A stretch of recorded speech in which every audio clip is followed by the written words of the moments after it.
Not personally, but we have a lot of mutual friends. He's a nice fella. He's not what those movies seem to be. He's not. Well, we were given an X on this picture for excessive violence.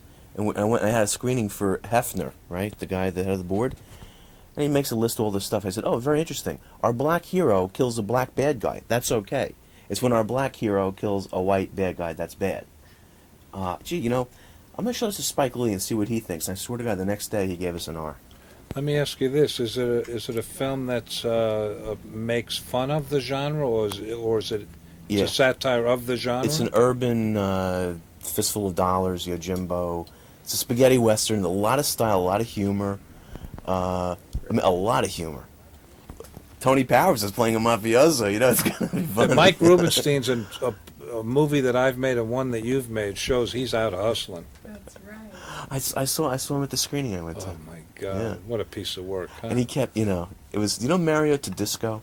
The name. When you see him, he's he's in The Godfather. He's a big burly guy, and he has a little voice like this. And so Mario and Mike play Tony Powers' bodyguard, and he was funny. He was really. Put the mic on. Yeah. So much for the boom. Yeah, right? One of our I can't hold it. Better ones on you. Okay.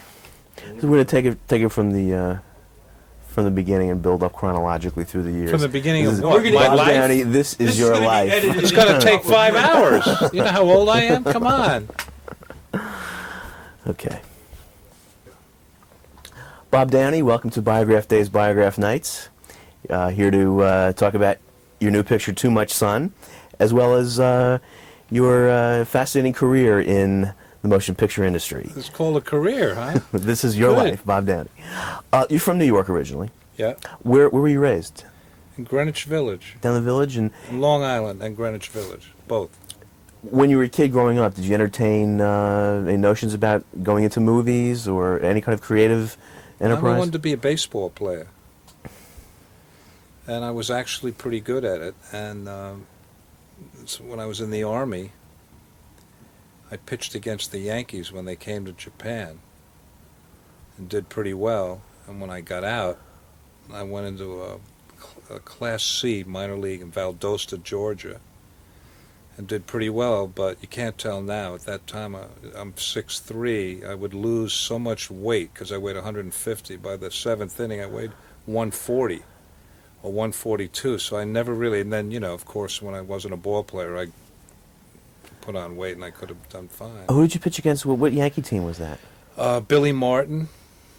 They were probably world champs at that time. Oh, yeah, they were on the tour, and they didn't lose to anybody. These days, these guys go over there and they lose once in a while, but they didn't lose. When you were a kid growing up, I'm sure you probably went to a lot of movies. Not really. I didn't really get into it till later on. I mean, I'd go, like, as a kid to see whatever it is you see on Sunday with the serials. Like I was kidding with a friend of mine earlier, The Girl from Jones Beach. Ronald Reagan and Eddie Bracken. Virginia Mayo. I remember things like the first sexy movie that I ever saw as a kid, and I was shocked, was Robert Ryan and Barbara Stanwyck.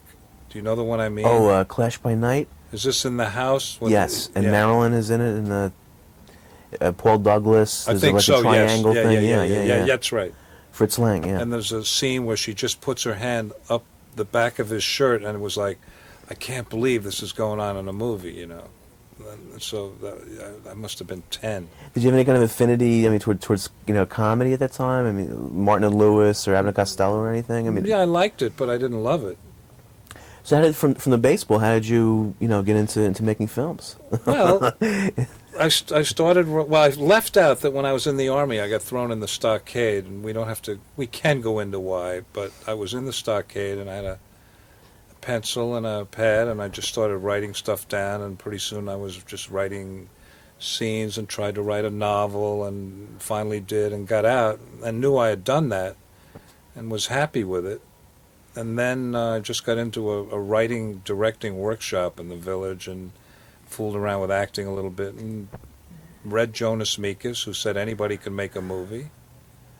And I had written some off-Broadway plays. So I said, wow, and I found this cameraman, and we went out and shot something, and it's been downhill ever since. Did you have a creative mentor at all who, during that time, was it pretty much something that you found in trial and error? Exactly. It was trial and error, and usually more error. But it was exciting, and when you edit, as you know, when you edit the stuff together, oh, I left out something. The Charles Theater, you might have heard of it, on Avenue B, would run films 24 hours a day for weeks. Anybody could bring a movie. So I immediately had a place to show the first thing I shot, which had no sound, and we just played, rock and roll behind it, whatever the music of the day was, and it would be exciting. There would be people walking in and out, hundreds of people, and bringing films from all over the world. Ron Rice showed up with Flower Thief with Taylor Mead in it, and Brackage had stuff, and blah, blah, blah. And I was lucky, I guess, because my stuff lent itself towards whatever the word humor is. This was kind of like what they're now calling, in retrospect, the American New Wave that, Cassavetes was doing things like Shadows, and people were actually getting out there and making their own films and not, feeling like if they wanted to make a movie they had to get into a union or have an uncle who worked for Paramount, and that must have been a very exciting, very exciting time. Yeah, the idea that if you were a writer, you could actually write with a camera and get actors and not have to take your plays to a theater and find a director, blah, blah, blah. Yeah, it was great, and it's black and white. There was very little color, and therefore things are much more believable no matter what you did. The black and white gave it some kind of reality. And this would be Ball's Bluff? Yeah. And was this this is the one about the Confederate soldier? Yeah, that wakes up in New York 100 years later, yeah. And Babbo 73? That was up next. That's a political thing, and when it's about a president of the United States played by Taylor Mead and a right-wing advisor and a left-wing advisor who keeps switching on him. And Kennedy, this shows you when this was in Europe, and we knew we could get into the White House, or we thought we could, and luckily we did. So we took our president of the United States into the White House, and since Kennedy wasn't there, there was not that tough kind of security. And I'm running down with a wind Kodak Cine 100 camera that you get 22 seconds, and then you have to wind it again. And we're taking our president of the United States down the hall in the White House, and of course the generals would go by, whoever, and he would salute him like he does, and they would go like this, which fit the script perfectly, that he was the president. And the film opened up in the Garrick Theater, it was called, next to the Bleecker Street, and the critics, most of them hated it and wouldn't write about it, but one guy wrote it was the funniest thing of the year, or whatever, Brendan Gill of the New Yorker, and then I got a Guggenheim grant, and it's been downhill ever since. It's still going down. What did exactly the Guggenheim grant? What, just gave you money to make another film? Or Yeah, was it but like no, it was more like a grant. You didn't have to be too specific. I've gotten a national endowment where I just said I was going to make a film about vegetarians in Alaska, and they just sent me the money, and they never bothered me. But that was another story. And of course, the Guggenheim grant was administered by Crazy Guggenheim. Thank you. From Jackie Gleason, yes. Your first feature was Chafed Elbows, Yep. feature length, and that was came from the Guggenheim grant. A little money went in there, and then I gave them credit on another film just to be official about it, and then the budget was so tight that we spelled it wrong, and it's still in there wrong. And I think it's Putney Swope, and they call it the John Simon Guggenheim. It was just terrible, but they can always, I guess, or did check it out, and they figured they helped make that film. That helped. And what kind of crew-wise? I mean, how many? This was real minimalist. Chafed Elbows? Yeah. I took the rushes to the drugstore. I think I've told you that. It was stills, mostly. And then I shot some of it, and a guy named William Waring shot some of it, and lucked out and gave people, the usual, everybody gets a percentage, and thank God they've all made money. Made some money. And that led to Putney Swope. No, there was another one called No More Excuses that closed almost the same day it opened because of Robert Kennedy's assassination, because there was an assassination of President Garfield in the film in a satiric way, and it just hurt the movie. Again at the Bleecker, then Putney. Well, Putney, finance, was that completely independently financed? Yeah, the guy who put up the money was literally looking for Milton Berle in a hallway, and the guy that was my agent at William Morris said, I got something more interesting than that. I don't know why this guy was looking for him. I've never asked him. And he gave him the script, and then the guy put me through enough torture to whatever. I'll do something with you if you promise not to do it. Use it. Just you and I. Will you? Yeah, yeah. I was with he and his wife one night, and he's just about to give us the money to make the movie and get started, and he's a stutterer. And he says the word and he went on. It was like a minute. This is good. A minute, and you imagine, of course it was motherfucker, and of course his wife knew, and of course I knew, and it was going on. And literally for a minute, and I'm not kidding, that long, she finally said, shut up and give him the money. It was a great moment, and then the next day we were in business. It was one of the funniest, you know what I mean? Yeah, it was yeah. a classical moment. I can't do it because now we're kind of friendly. Let's go. Are we still going? Yeah. Okay. They're not married anymore, and yeah. And that's how that got on. Now, obviously, on Putney Swope, you had complete creative control. I mean, only you could have made that film. I mean, that's truly your vision. Yeah, it was wonderful to do, and mostly total freedom. A couple of questions, like when we were all done, there was a Nazi who said, throw another Jew on the fire, in context of the movie, which we left in, and it fit what was going on with the movie. And the backer, the same guy, comes to me and said, we can't have that. I'm Jewish. I said, well, I'm half Jewish, blah, blah, blah. And it went on, and the editor had to separate us on the street outside a screening room, and finally it just stayed in. Hold on a second, John. Okay. Here. Okay. Heard you talk about it. We are Rose. Had you ever worked at an ad agency? No, I worked at a place that named called Filmex that made experimental. Well, they made commercials, but they after Chafed Elbows, he hired me to work in an experimental division, and that's how I think Putney Swope was born. When this white guy, me, is working with a black guy who says, "Bob, you and I do the same job here, and you're making more money." I said, "That's great. Let's go into the boss and talk about it." So he went in and he stated his case, and the boss said, if I give you more money, I got to give Bob more money, and we're right back where we started. I said, God, that's worth a movie. And that's how it really started. Is it true that that your wife at the time lost the script, the only copy of the script? No, she lost the script to a play I wrote about people played missiles in silos waiting to take off to the Soviet Union, and the actors acted out these. One was malfunctioned, another other one couldn't wait to go. And she lost the play, the only copy I had, and I had to rewrite it.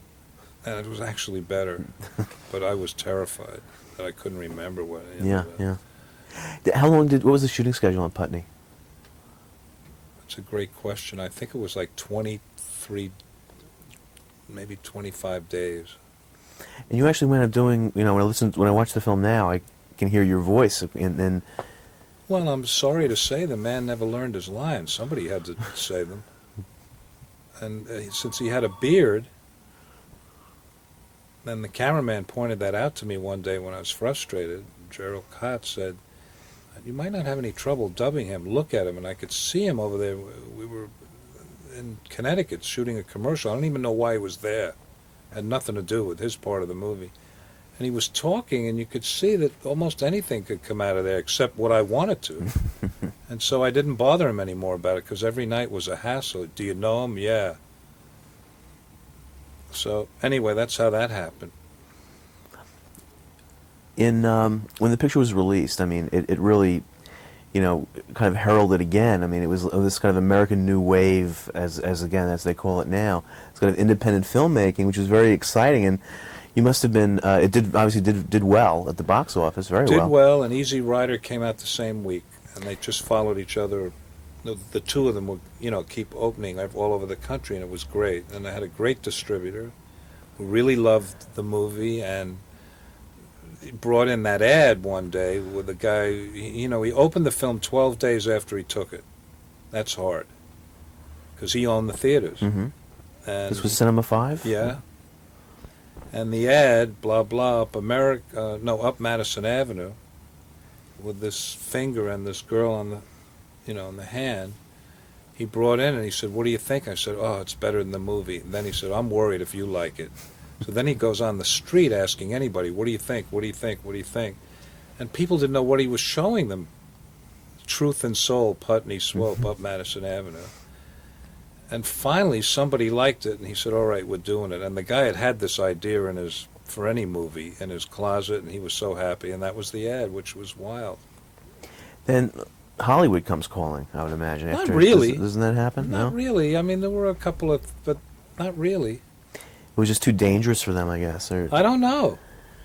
I don't know. I mean, I wasn't paying attention, I guess. Or thank God, maybe. what did you do after Putney? Pound.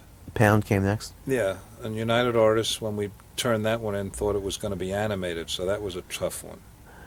Now, this It's is a picture they expected to be an animated cartoon. It's done with live actors, which threw them. And what it was about, what it was about. And it was not fun. And it ended up on a double bill with Satyricon out of United Artists. X-rated for language, not violence even, language. Is this the picture that Bobby Jr. made his debut That's in? right. At the age of what? Well, let's see, that was Baby? 1970. So, 5. Greaser's Palace. Thanks. Greaser's Palace. That was a Columbia release, wasn't it? No, Greaser's Palace was no release. The lady who put up the money released it, and then Rugoff picked it up. Nobody wanted that movie. Huh. And by the way, nobody wanted Putney either except Rugoff. We were ready to put it on the shelf. Bud Smith and I said, "That is sad." After all this work, and we thought it was amusing. And Rugoff just took it and blah, blah, and everybody else, and people who turned it down then picked up other rights for the movie, like foreign or Canadian or whatever it was. What was the genesis of Greasers? How did that come about? Well, this lady wanted me to make a movie, and this is going to be a tough one again. I'm asking you to be kind. She lives in New York now.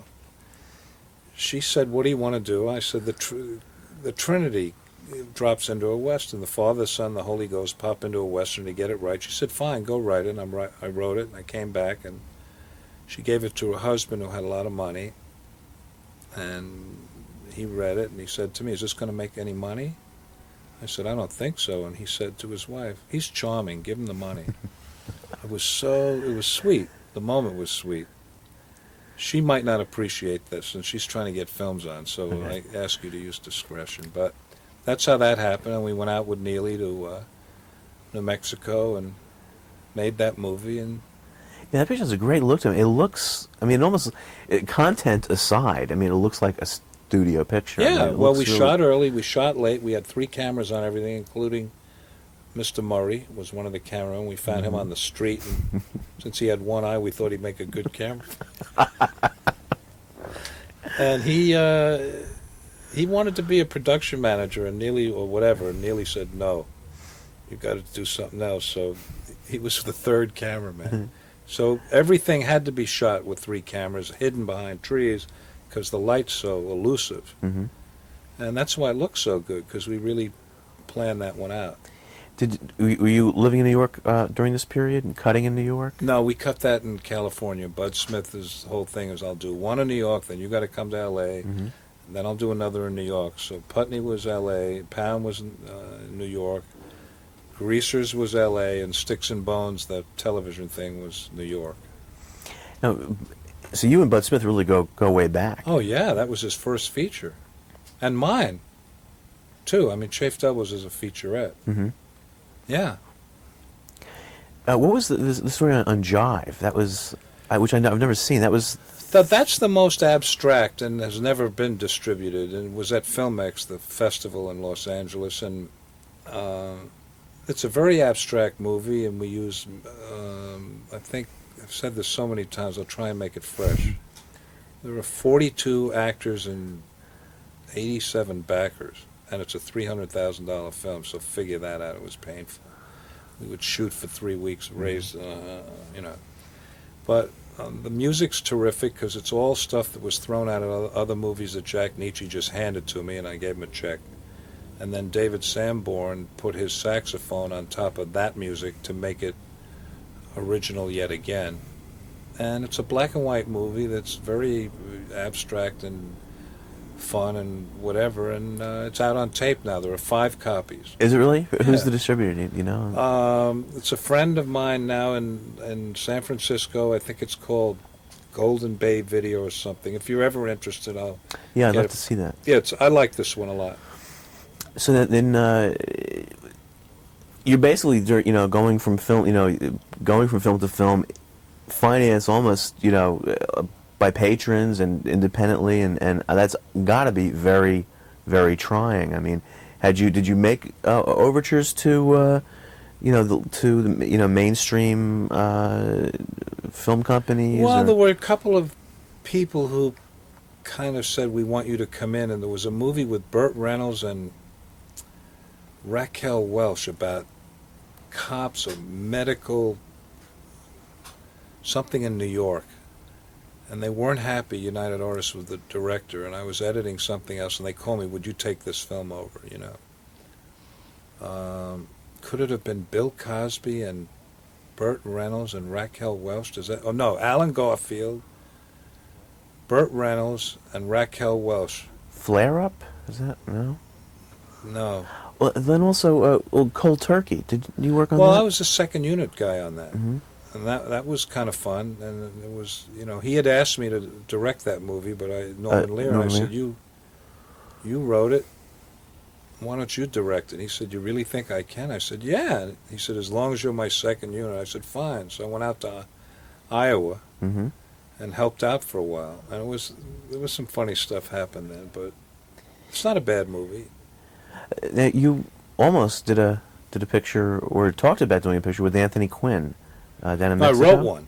Uh-huh. I wrote a script for him about the history of Mexico, where he would play everybody from Cortez to whoever was in charge when we wrote the script. So when I turned it in, he said, this completes my trilogy of great movies.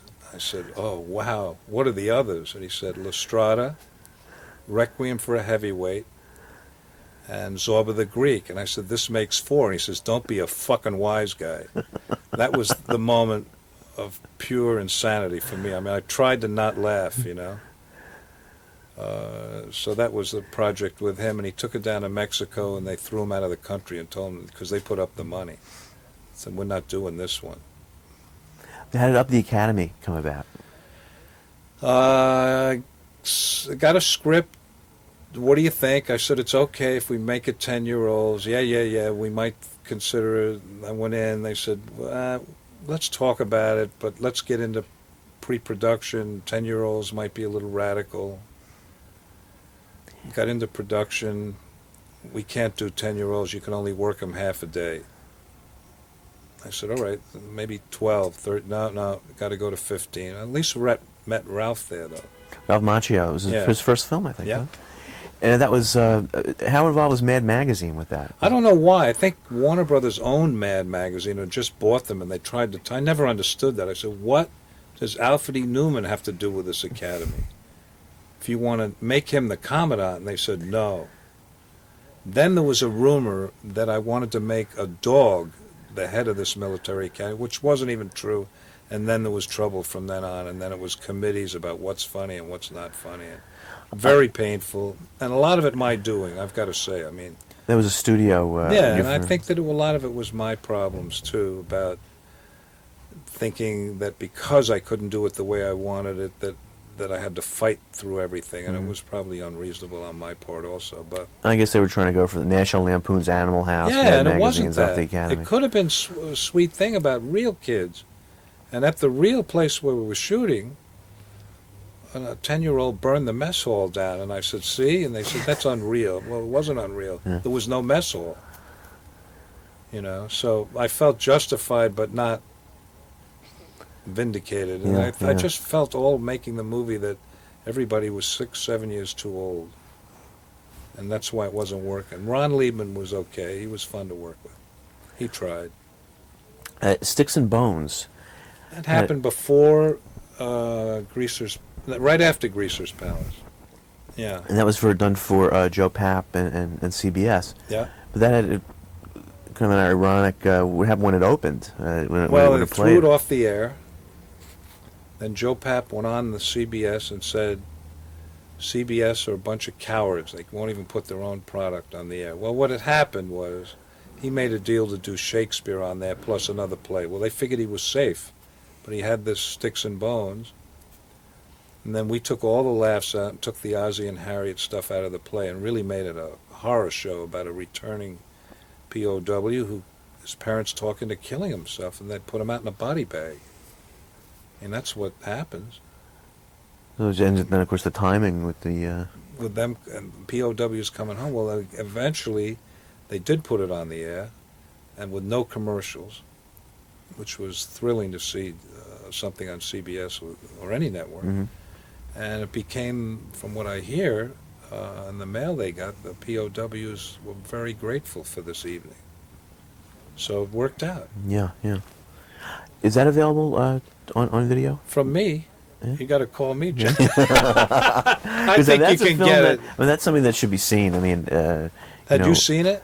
I saw it. I saw a like a bootleg copy, Okay. but the quality looked. Yeah. CBS has it somewhere. So, something like the Museum of Broadcasting should, Well, it did go on the Arts and Entertainment or somewhere. Laura, where was it we saw it? Remember? It was on one of those cable things, and Joe said, I'm going to make some more money. Don't you remember? I don't remember where it was. I remember seeing it. Yeah. because they have a pretty decent collection over there of different TV TV specials. Okay. But the good thing about doing that was it's something I didn't write.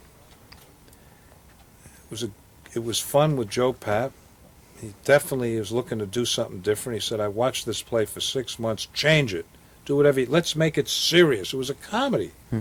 I said, great. And it was just a thrill to work with him and to see his fire as a producer. And Now, I read your script for Moonbeam. It was very funny. thanks. Now, you've pretty much, disowned that film. That's not your film. I mean, it's No. it's a mess that is bits and pieces of. Yet your film, but yet your name is on the picture. It was just I tried to get it off, and I went to the DGA, and it was a close vote.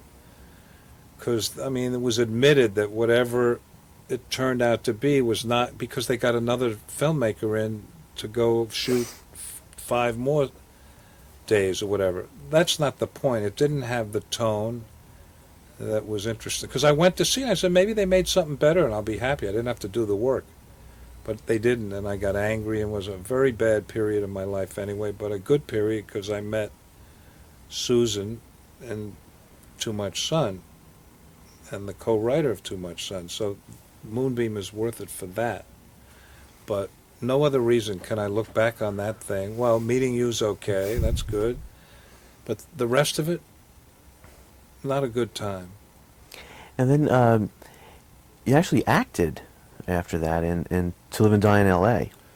If you call it that. Oh yeah. I Working for William tried. I gave it Friedkin. my best. It's good for every filmmaker to have to jump out there and do it. Had you known Friedkin prior to Oh that? yeah, I And- knew him. He's a big fan of Pound and Putney, and And of course, Bud Smith. Bud Smith became his editor Mhm. along with doing my stuff. They had worked on documentaries at Walper years ago, but in fact, Billy called me when he was doing The Exorcist and said, "I got to find Bud," and he did, and they did a lot of stuff together. And now, Bud, do you know what he's doing? Well, I know he directed Johnny Yeah. Be Good. He's the head of post-production at Universal. Is he really? Well, he worked on Darkman Sam Exactly. Raimi's And picture. they've promised him another movie to direct if he stays there and helps out with all the editing Mhm. or whatever. I guess the staple statement from all I can gather is from Bud is that every movie is a half hour too long when it's turned in. And his job is to calm the filmmaker down and get him to tighten his film up. It's not a bad idea for a studio to do that. Generally, when you work with an editor, do you does the editor do the assembly first, and then you come in, or are you pretty much a director who likes to be in there all the time? Well, Bud or? and I, John, Bud and I would get in there every day and just work together on every moment, every take, blah, blah, blah, pick this, and I'd stay there. I was fascinated by the process anyway. And we've had great times, blah, blah. But this time, the editor, Joe DeAugustine, I kind of let him... I knew what he was doing, but I would let him find his way, and then I would go in and talk, and then we'd talk about it and whatever. I mean, he just wanted to make sure that I wasn't riding him because this was his first big film or whatever, or little film. He had been an assistant. That's on right, on Moonbeam. Moonbeam. Yeah, that's where we met him. That's another good thing. See? Hey, Every disaster, something happens. Laura, Joey, and you, and I'll even say Forrest. I'll say it. well, it doesn't count because you know me before. Yeah. Anyway, and Joey, he's now working, because Bud's a loyal guy, at Universal, cutting a film called Mobsters, which Oh yeah, is yeah. a lot of actors and money, and co-editor with Bud's son. So he's a happy guy, and he's very happy with California and blah, blah. Getting back to Freakin', I mean, was that an easy experience for you? You mean being in front of a camera? With Freakin' him? directing? I mean, I imagine he's a very intense guy. Well, I mean, there are things that I feel, because I'm a filmmaker, that were improvised. I wish had been in the movie, because I thought for some lucky moment I got lucky with those actors and everything. There were three of us in the room, and it just became nasty and whatever, and I don't know how it happened, so that was fun. And it never was in the movie. And there's some stuff I saw of myself that looked self-conscious, but then I saw a couple other things where I really believed I was a cop. So that was great. But generally it got me to Los Angeles, and Laura followed immediately, and we've been there ever since, and we've been writing, and it's been okay. You directed a couple of Twilight Zones, which was I'm fun, very especially happy Truth or with- Consequences, yeah. Very happy with both those. And I imagine those were pretty quick shoots. And I think 1 day or day and a half on one, and maybe 2 days on another, and it was good discipline for me. It was fun. And then now, on Rented Lips, why are there two different Again, versions? since I didn't write this thing, it was a job, and I thought, because I think Martin Mull's a funny guy, that we could make something happen. Well, nobody wanted to change anything, really. And when I made my cut, the producer, Vista Films, came in and decided they didn't like it. And this is an interesting story. I'm at a poker game, and I'm depressed, the movie, I don't like it, and it isn't funny to me even to this day. A guy says, how could you make a movie as rotten as Rented Lips? I said, well, it can happen, and I kept playing. He said, well, my company has just bought the video rights to all those films from that company. How would you like to go back and cut it the way you want? I thought I was in a dream. Cut to, he put up $75,000 for me to go back and do what I want, and that's the one that's at least out on video. The original cut that the company made is the one on TV, which is what I've been subjected to a few times. But listen. So your cut is on video? Yeah. And their cut is on cable, say? Exactly. And the film itself is horrible. Well, it must be, such a pleasure. I mean, it must have been such a pleasurable experience to do Too Much Sun, and and really have it come out the way you intended it. And it's a real Downey film. It's fun. It's satirical. It's eccentric. Through and through. And the cast is wonderful. Can you talk a little bit about how that came about? Somebody gave me a script at the racetrack and said, Bob, what do you think? And I read it, and I told Laura about it, and I said, yeah, but there's a germ here, but I think it can get done. Because actors, if blah blah. So it was really one man and his son, and he's dying, and he's saying, "You're not getting a dime until you make me a child." And the son was not interested in women. It was so boring, but there's something to that. So Laura and I put in the ladies, the sister and her girlfriend, the priest, who was originally going to be Alan Arkin, but he couldn't get out of Havana, which was in Dominican Republic, so it's all absurd. And we put in my son and Ralph's characters. And then Laura and I did, she says 14, maybe 14 drafts. And we had it read aloud by my son and Laura and other people who weren't even close to the characters. And Larry said, you know, you get me a couple of names, and you can do it. As long as you keep it certain budget, blah, blah, blah. And like you, I mean, I had twice as much money as you, and I thought I wouldn't get there. And your film, ours was $2 million, and then it went to $2,250,000, and then I had to remix, and I had to go raise the money. Yeah. They couldn't give me any more. In terms of, you know, and this applies to Too Much Sun and some of your other films, I mean, there's always a kind of improvisatorial feel to it, or spontaneous feeling to it, which, how much of that comes from, you know, say improv or I can't tell rehearsal? Sometimes, because we rehearsed a lot and fooled around a lot. I think Laura can be more objective. I always tend to think that it's all writing. I don't know how it happens sometimes. That actors bring things, and it's all somebody's writing, if that's the word, making it happen. My son, the first night he shows up, Andrea Martin, you know, he's coming out of Air America. He's happy to be with us. Andrea Martin's singing a song. He's under the covers, and he starts masturbating. So the crew, and we just are pinned. We're in pain, laughing, but we don't want to blow the...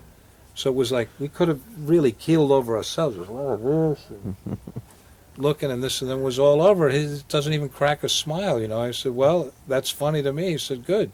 Hope you can use it. And then she, whatever she does.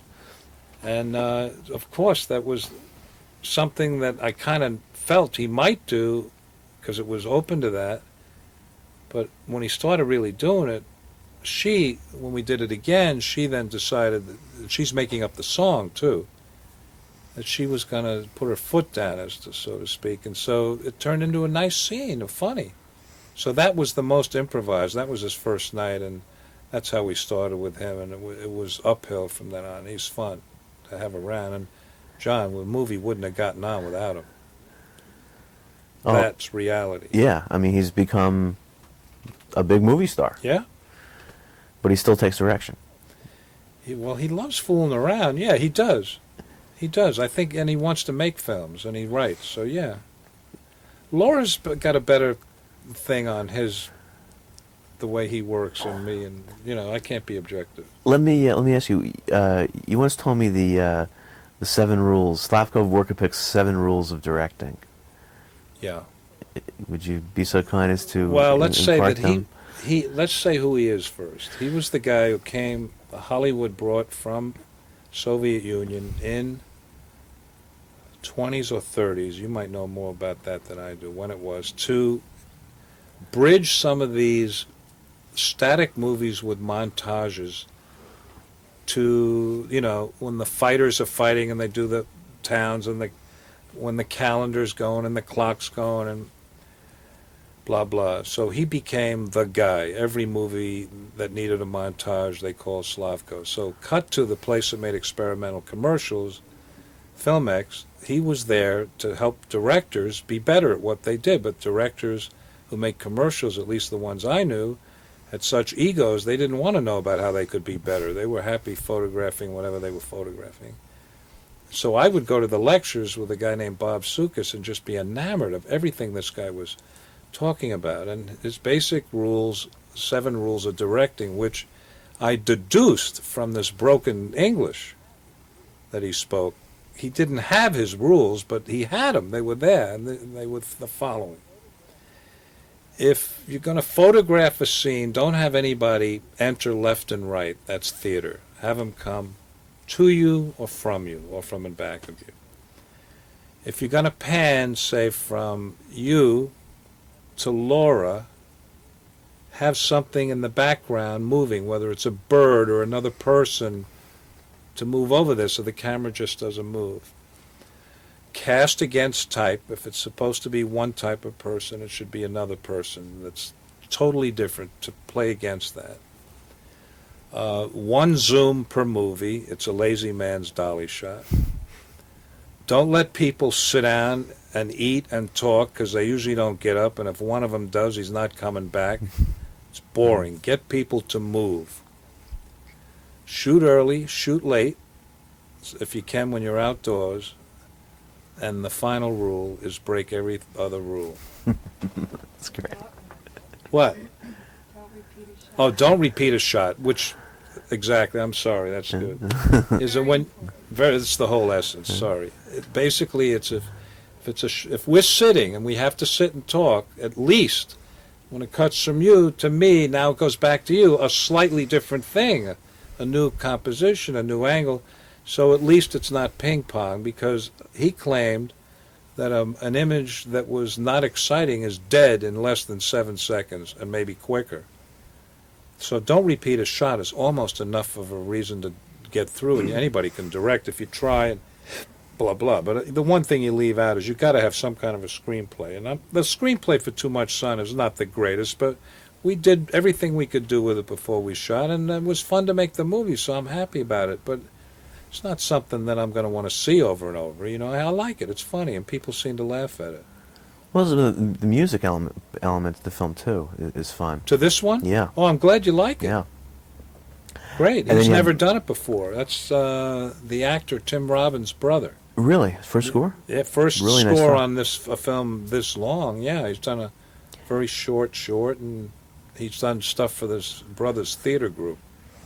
And the photography also, very Well, good, excellent cameraman. He's great. Bob He's Yeoman. a drugstore cowboy, and we met on Rented See, there it is. Mm-hmm. It is a meeting place, these movies, and every crew has its own story, and it's like a family every time, and the ones you meet, yeah. Well, even on Moonbeam, which was not for you a particularly happy experience, there was certainly a sense of family, you know, on that movie. And I assume that We'll get to the because it's several abuse themselves for- different families maybe, but Yeah, that's true. and you get that sense also from Too Much Sun. Good, I'm glad, because it was, and The sense of fun, that people are having fun, and it really translates.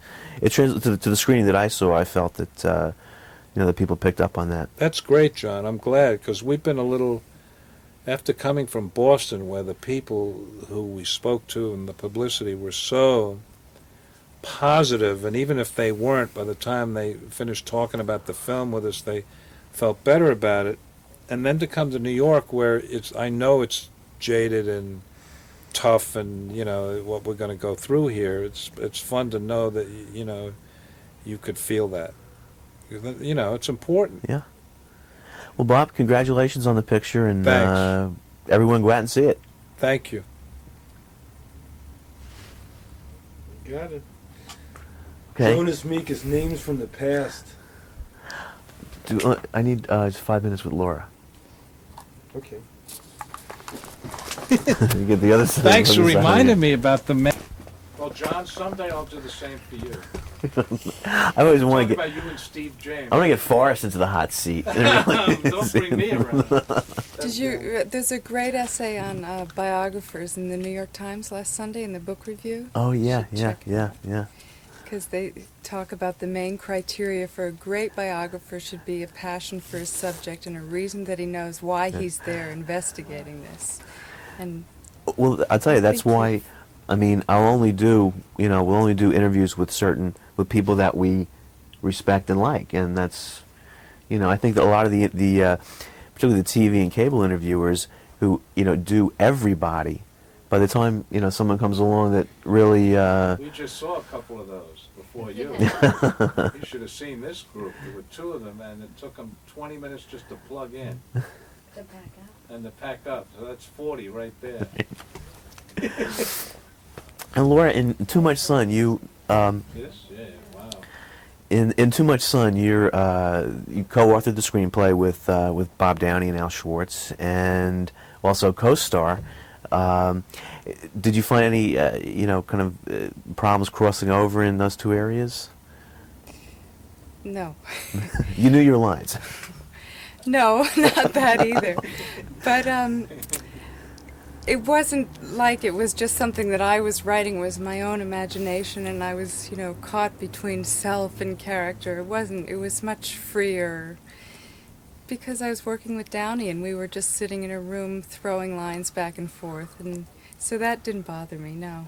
How did the accent evolve? Was that something that was in the script, or? Well, to tell you the honest truth, I think Downey was afraid I would be a terrible actor, so he thought he'd throw an accent on it and maybe they won't notice. That's not true.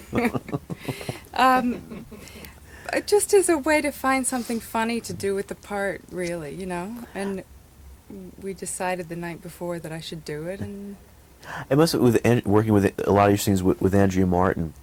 She must be a gas to work with. she's great. Did she have, again, she has like this kind of improv kind of feel to her, like where you never know what she's going to do or say. Well, surprisingly, she was very concerned with the way, in a logical way, that she was going to play the part.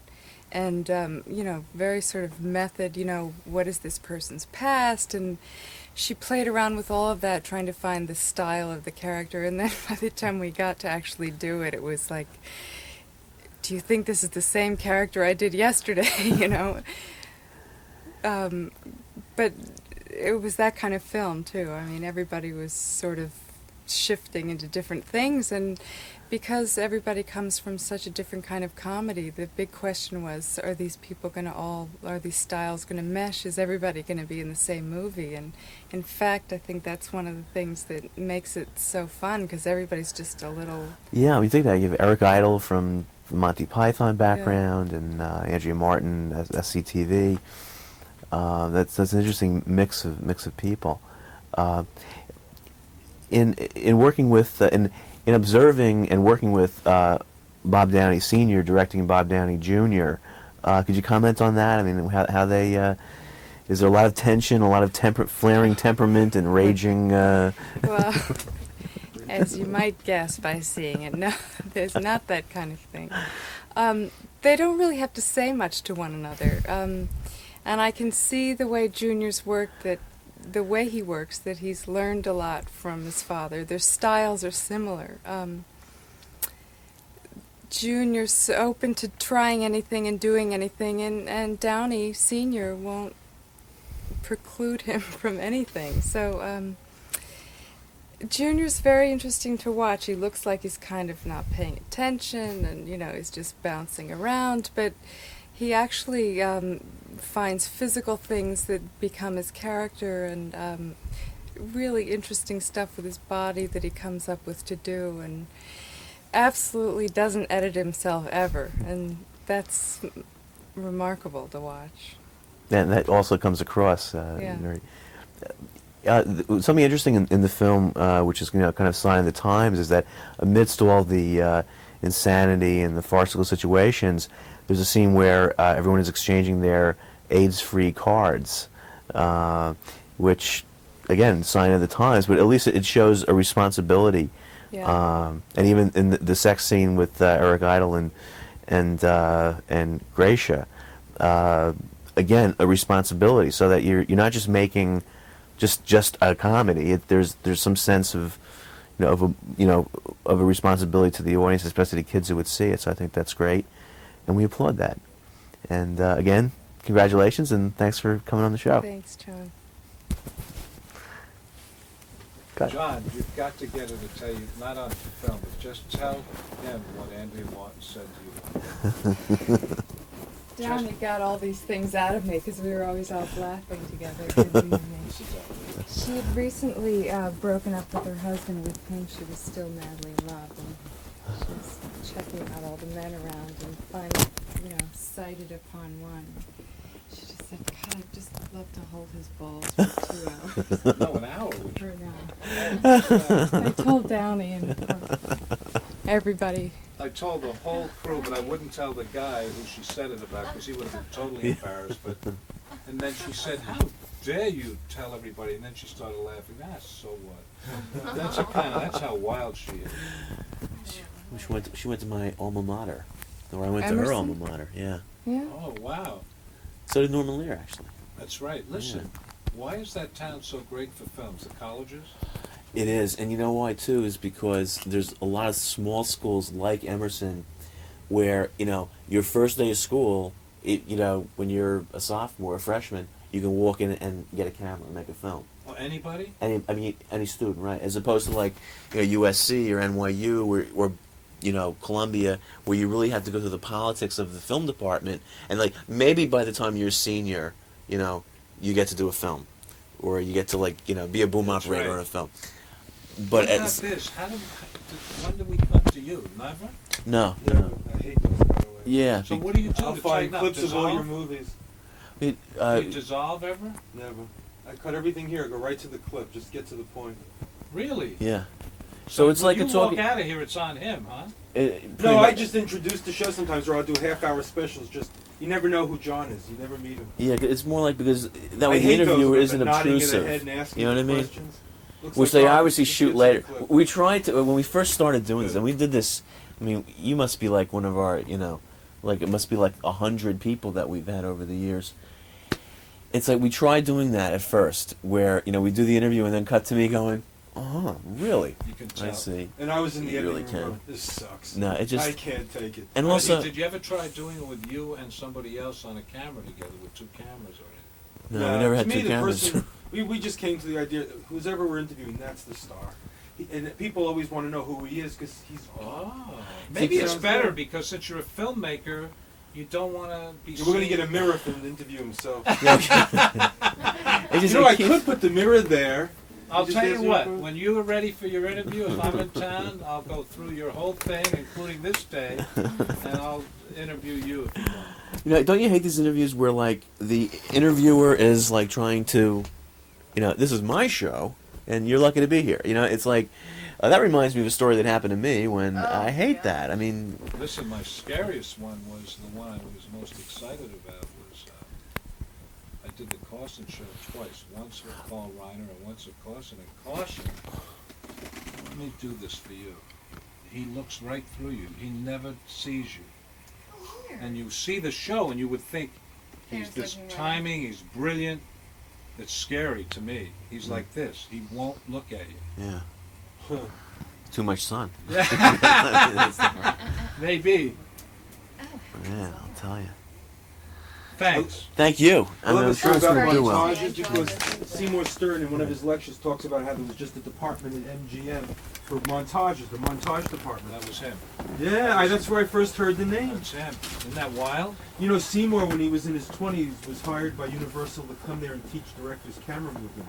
Really? Isn't he a writer also? I mean, a screenwriter? He wrote the camera treatment for the Good Earth, Okay. but and he tried directing, but he was horrible at it.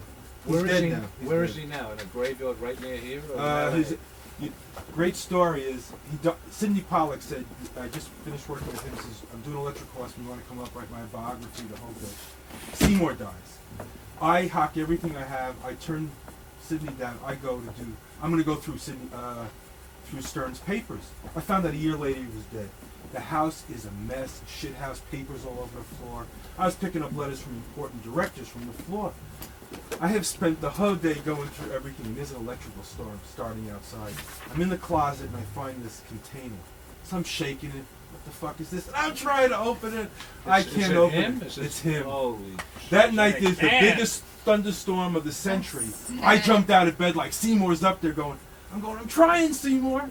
Thank God I didn't open it up. Oh my God. His last words to his wife was, when she says, what should I do with all your stuff? He says, just don't give it to my enemies. That was it. How old was he? 60. He died on Griffith's birthday. He named his son, Griffith Stern. right? Is he in film business? No, he's driving a cab in Vegas. And where was this happen? This house? Where was it? In Canada. In Canada. Yeah. No, I read him in magazines and stuff. Oh, I have everything he's ever written. I've got all the unpublished Birth of a Nation notes. that he never finished. He was his own worst enemy. He was ahead of every major film writer. They all wrote to him. I have correspondence with him and Herman Weinberg in the 20s. Weinberg, my God. Weinberg used to come here all the time and hang out. When he was broke, I used to buy his autographs from his scrapbooks. Herman? Yeah. He's lived next door, yeah.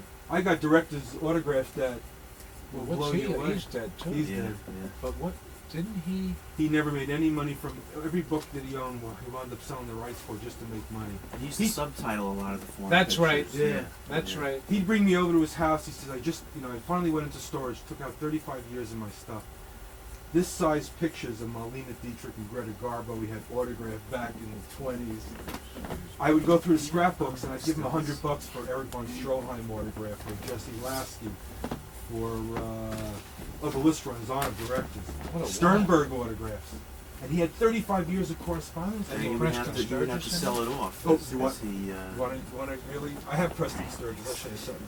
Uh-oh. You a hit big We fan lived, of his? big fan. I lived down the street from his Players Club. do you really? Yeah, Laura and I lived. Were you right guys still in down- Beechwood? No, oh, that's right. What is No, it? we're on Hartford, right down you- from the Chateau. 654-5662 as well? No, that's right. That's the right number. Yeah. Okay.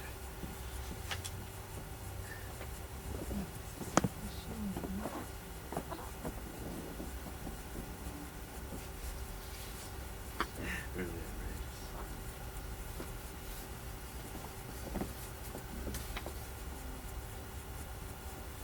So you're still doing a film review, huh?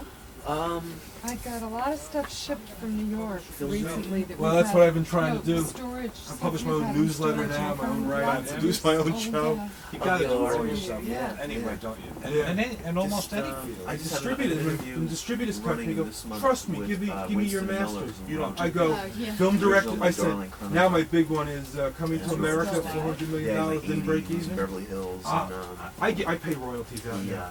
you Original know, directors of the it's great commercials 'cause, I like, have from the 50s and 60s. at that age, as a kid, I pay them a royalty for their footage that they give me. There's a Yeah. guy. dead or You mean if it goes on the So you air? haven't Well, been it's stock to footage that I Los sell. Angeles. Oh, I see. One trying guy to called me avoid- up I mean, I worked out blind there 8 last years, year, named Bert Heck, heard on a about me in screenwriting entertainment job. tonight. Says you want to see I'm my pretty sure stuff.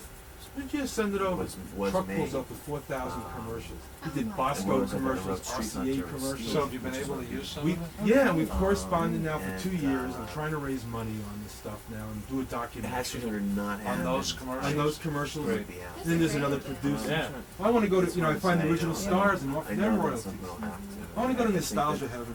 you know, I'll get Ah, another. you're going. Yeah, Don't worry about very it. well with this. Right now I'm in a Or- lawsuit with Nickelodeon. One of their producers Oh, came. great. They played VHS tapes, made a special I with first stuff remember in involved. that. He told me to fuck off Oh, because it's yeah. PD. But he's a real, action market. Public guy. domain. Well, please Yeah, duplicate. that is it. painful, You man. know, So I for the got right a budget. lawyer and we're in the middle of I just don't negotiations want and you decide to go work steal it. with Malcolm again. NBC I got the You same guys shit. like adopt this? No, he, Oh, thank whoever God, his had idea. nothing to do with the film. He just put up Oh the, yeah, he makes $1 million negative a year pickup. selling footage. The guy who produced it actually Little part bought of it. the So you've business. learned. You know, it's a You've guy, learned. David I'm learning the hard way. Yeah, produced but you'll the be original fine because you Joe. got the real stuff. Or as I like to say, it's part of my Peter French. Why don't I just give him the Boyle was his Vaseline chairman. sometimes? I mean, it's And he like was good. ridiculous. He was like the buffer. So, I'm but they- sorry. That's like That was silly. when you, I mean, So that worked out fine. there's some of They these were people, in you, fear. they'll call up and then they'll negotiate a deal with me and They then were just let's very, go to the store and buy his stuff. Don't have, Fuck you 'em. know, you can't have I have another logos thing, now you in know, my commercials. This, and again, thank God Some he's guy calls married. up pissed, he bought like, 20 of them. He goes, She was involved. he's got logos in the much right earlier hand corner. I go, than yeah. an editor would normally be involved. Which is a shame because I knew I pretty much expect what it transfers and these What are do I, had a great to get, because I know this is going to be a good one and it'll save me There's having a lot to of- talk there's on like future 12 films people about from what I've Goodfellas, done. you know, playing the Because he mafia did it all guys, today, it was all great. those Oh, I'll chop it up, edit it, and When it's finally on, will you let us know? Yeah, so sure, I can- make it copy. Yes, and, Great. Thanks. Because we do good stuff, but I hate those cutaways too. Well, I can't wait to No, see no, it. whatever it is, I just want it. Yeah, for this show, it's like I want to get all your films, Yeah, they even if it's sell VHS, we have to get them, we'll bump it up. $1 and it So when you're made talking $6 about that million film, worldwide. Wow. So that's A lot of except them that are around. they- I'll have to 24 send cents stuff of money to to you. Yeah, use if the anything, theatrical. if you could just do I it got a through John and booking get it all, for I've got Okay. everything in the other on, room. Great. I got a book That's for what maybe not 42nd moving Street in LA. myself. You don't, you're not missing anything. You know John When Sanger? they complain, Oh, the guy that's doing They the- wouldn't the, take. They'd rather have budget a $5 million movies profit for than take $1 million of Yeah, that dollars of that money we started and together. release it in business. theatrically. They'd rather In fact, do he so. made me one of my offers to go out there. to work for him and Mel But Brooks. they were. A year later, I see John. He goes, Mel said the day I find the script to let me produce and direct it. First one was Elephant Man. the Yeah, second he's one right. was As I was just saying, That's very, right. very, Good you know, God. And a That's nice right. guy. very impressionable children. Nice guy. He is, huh? Super nice guy. Can't get any nicer than that. That's great to Yeah. know. Yeah. Thanks. And the guy that Only one. replaced me was a guy named Mark Jones. Maybe categorized. Mark ends up Yeah, man, being a just- PA with Bud Smith on The Sorcerer. Or was it Yeah. or the one Freakin' did about the military-industrial... He might have done it. Oh, And now did he he won do the the Oscar Century? for. He's Right, but he was a Yeah. PA with Bud and Freakin', Mark. started with Johnson. all of them in the early days. Yeah, but you're better off doing this. The movies aren't that great. There's only a few Francis and Elephant Man. They don't really want to. That's lucky. That's black and white and another weird one. Yeah, to me, is I have my own little network, make my own Yeah. programs, and then when I have a few million, I'll make my own film. There you go. I don't like being told what to do. There you go. He does that a lot better than me. He could play that game better. Yeah, you can see him. And he did a great job for $1 million Best bucks. wishes with the Great. film, you bet. Yeah. I asked him if I Right. could have this Everybody. when he's done. He said, "Yeah, and I'll try and Yeah. get you the films so you What do we can." do? I love, yeah, Jive is one of the really. Yeah, that I have. I'll get it to you. Like, well, we won't be back there for a while. Back in LA. Yeah, What do you got? How long are you down here? just a day or two, but then we're going to drive back, so I won't get I'll let back. you have my latest epic. Oh, yeah, Volumes 1 and 2 of Television Toys. Thank you. White commercials from the 50s Do and we have 60s. his film? Yeah. Thank what? Paul And, here, guys. You bet. Great to see you. Congratulations again. I know it's been really good. Thanks. But And tell you got everybody. something cooking? Something's moving. Probably another thing, something else with Steve. That's you know? all right. We'll see. He's You Mr. know, Action. He's Definitely, known. definitely. He just got back from the Philippines, so he's been here for 3 months. He's always in the Picture. Philippines. This poor Doing a guy. picture with Chris Walken and Marie Conchita Alonso. Good. So, yeah. Chris Walker, that should be a trick in here. We have a black Batman script. Uh-oh. Let's see. Good, nice All to right. meet you, Barbara. Nice to Nice meet you, meeting you. John. I look forward to seeing the film. Thanks, man. If you want to see it, 22nd. How's I'll be Allison, there, by the way? definitely. Magno Review 2. Going to see you right now. Oh, yeah, give You know me where it that is? number. 729. Huh? Yeah, I know the place. The 23rd is what 1 o'clock. Oh, I didn't know that. There are 2 of them? We just have another screening. When, today? For the 23rd. You just did it today, you mean? Oh, I didn't know that. All right, so the 22nd of We'll the get some 2 good o'clock publicity both on this days? film for you. 1 o'clock on the 23rd, too. Great. Yeah, come on down. Who's doing Bring the publicity for the film? John Harder? see it. Oh, okay. Yeah. Yeah, if you want to see it then. Get me those trailers or all the film clips and we'll just run them. Are Run. they not sent over to you already? They should have, they were meant to have been Where sent. at? No, I don't think we got them yet. John, no? I don't think you would have sent them to me. I'll maybe, you know, we just check them. This week I've been running a lot of Godfather. I just felt loyal to the director. Never met, I mean, never worked with him, but he could use the help on that film. Yeah.